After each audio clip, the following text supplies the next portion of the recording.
Buen día. El grupo integrado por Eduardo Monroy, Dimas Cartagena, Jonathan Hernández, Keren Fernández, María José Rivas y Alexander Sorto le ha tocado el tema de la convección.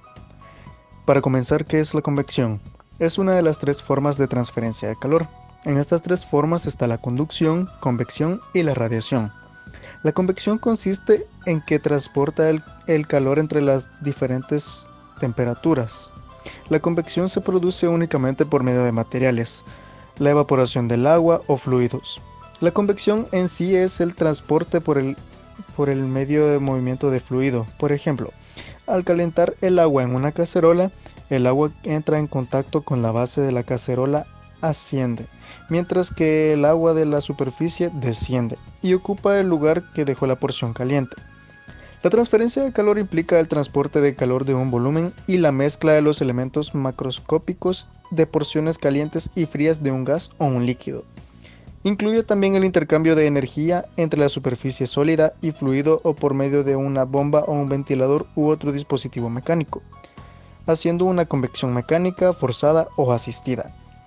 En la transferencia del calor libre o natural, un fluido es más caliente o más frío. El contacto con la superficie sólida causa una circulación debido a las diferencias de las densidades que se resultan del gradiente de las temperaturas en el fluido.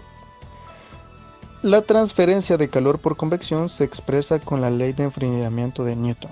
El objetivo del experimento es identificar los patrones de circulación de dos fluidos a diferente temperatura para poder comprender el mecanismo de transferencia de calor por convección.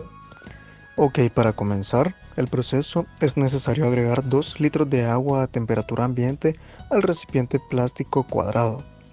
Segundo paso, calentar el agua y llevarla a ebullición. Con ayuda del guante y la taza, medir 500 miligramos de agua hervida. Depositarla en uno de los recipientes transparentes y agregar unas gotas de colorante rojo. Remover suavemente hasta conseguir un color uniforme. Tercer paso, medir y anotar la temperatura del agua con colorante rojo. Medir 500 mililitros de agua con hielo y agregarlos en el otro recipiente transparente. Agregar unas gotas del colorante azul y remover suavemente hasta lograr un color uniforme. Medir y anotar la temperatura del agua con colorante azul. Verter lentamente el contenido de los dos recipientes, frío y caliente, al mismo tiempo en cada extremo del recipiente cuadrado. Observar lo que sucede. Dejar reposar por un minuto y medir la temperatura final de la mezcla. A continuación, haremos el análisis de los resultados.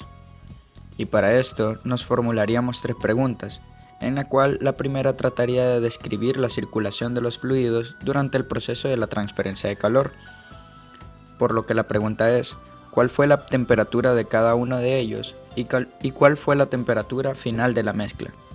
El fluido que prevalece en la superficie es el rojo y el que se aloja en el fondo es el azul, porque el agua caliente es menos densa que el agua fría, debido a la actividad de sus moléculas, porque cuando está caliente están alborotadas las moléculas y le da menor densidad. En cambio, cuando está fría el agua, las moléculas están casi en reposo y le da mucha más densidad. La transferencia de calor por convección de un cuerpo comprende el movimiento de un fluido, ya sea este líquido o gas, en relación con el cuerpo. Ocurre debido a diferencias de densidad en el fluido provocadas por un cuerpo a una temperatura diferente que la del fluido que intercambia calor con él.